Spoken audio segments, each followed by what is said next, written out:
Philippines President Benigno Aquino says that the death toll from Typhoon Haiyan may be lower than initially thought. He believes it will be up to 2,000, though the official death toll is currently 1,774.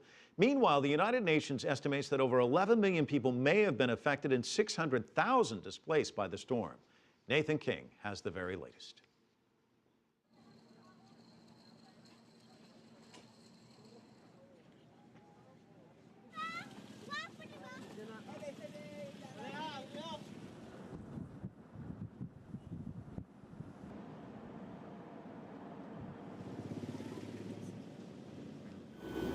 From the air above Tacloban City, the devastation seems never ending. On the ground, it's the human desperation that is mounting. Bodies line the streets, the smell overpowering. Dennis Garaya's sister's body has just been found. She drowned during the typhoon, and we found her body all the way over there. At the nearby hospital, this woman clutches her dead baby. Desperate to get home, she says. For the living, the struggle goes on. Emil Bertice's mother lies here, injured during the storm. I don't know what we can do. She really needs to have an X-ray done quickly, so we'll know what's wrong. The needs are overwhelming and supplies are slow in coming, in a region virtually cut off from the outside world. For those who have survived, the cleanup continues, sifting through what was once a home, a community, a life.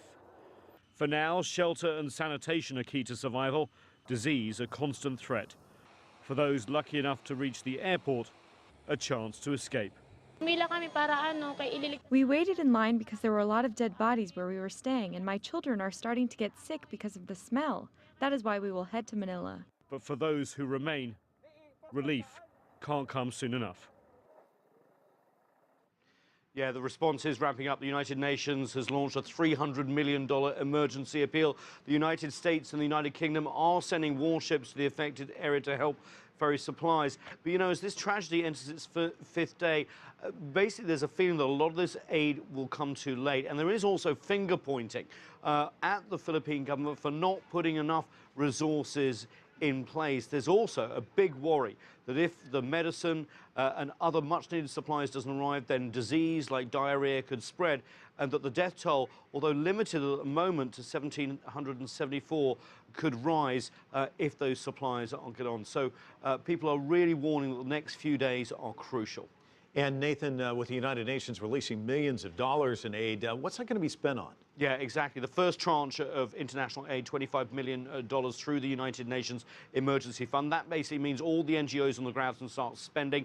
Look, housing is really important. We've got another storm on the way, so temporary housing to basically provide shelter.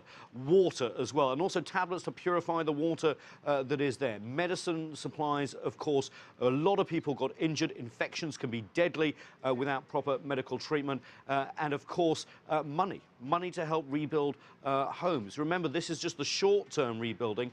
There's some estimates out there that a third of the Philippines' rice planting land could have been damaged, and a lot of agricultural areas as well. So this is damage on a huge scale we haven't seen the likes of for many decades. No doubt about it.